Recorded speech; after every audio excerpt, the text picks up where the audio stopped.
আমাদের পক্ষ থেকে আমরা এখন পর্যন্ত কোনো ধরনের আচরণবিধি আমরা লঙ্ঘন করিনি, বরঞ্চ আমাদের প্রতিদ্বন্দ্বী প্রার্থীদের যেটা দেখেছি যে গত 27 জানুয়ারি এখানে সন্ধ্যা 7টায় আপনারা জানেন যে নির্বাচন কমিশন আইন অনুযায়ী রাত 8টা পর্যন্ত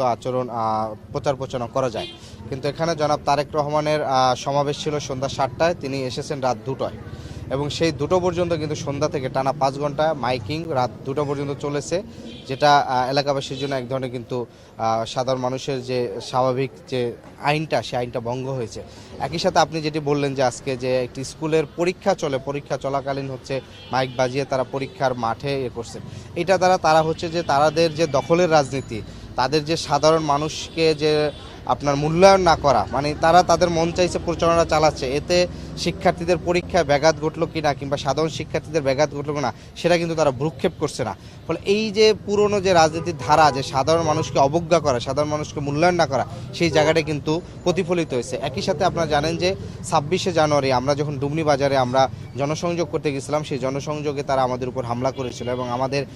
সেই ডুমনির আমাদের দায়িত্বশীল ছিল আলমগীর, তিনি আহত হয়েছেন। কিন্তু দুঃখের বিষয়, বিএনপি তার বিরুদ্ধে সাংগঠনিক ব্যবস্থা নিয়েছিল দিদার মোল্লা 43 নং ওয়ার্ডের, কিন্তু ঠিক তার দুদিন পরেই একই লোক আবার নির্বাচনী প্রচারণায় অংশগ্রহণ করছে। তাহলে মিডিয়ার সামনে তাকে বহিষ্কার করে দেখালো যে তারা সাংগঠনিকভাবে পদক্ষেপ নিছে, কিন্তু একই লোক আবার কিন্তু নির্বাচনী প্রচারণায় অংশগ্রহণ করেছে। ফলে এই যে মিডিয়ার সামনে দেখানো তাদের সাংগঠনিকভাবে তারা শক্তিশালী বা দায়িত্ব নিচ্ছে, কিন্তু এর বিপরীত চিত্র কিন্তু ঘটে। একই সাথে আমাদের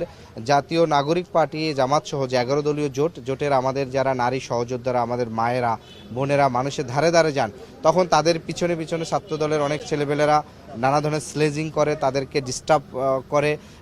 বিভিন্ন ধরনের অশ্লীল কথাবার্তা তাদেরকে অনেক সময় তারা অভিযোগ করেন বলে।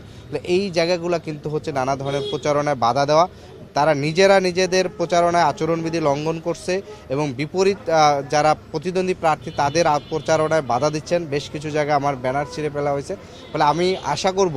যে তারা যেন এই ধরনের পূর্বের আগস্ট অভ্যুত্থান পূর্ববর্তী যে রাজনীতি ছিল, বিপরীত পক্ষকে আঘাত করা, হামলা করা, সেই জায়গা থেকে যেন ফিরে আসে।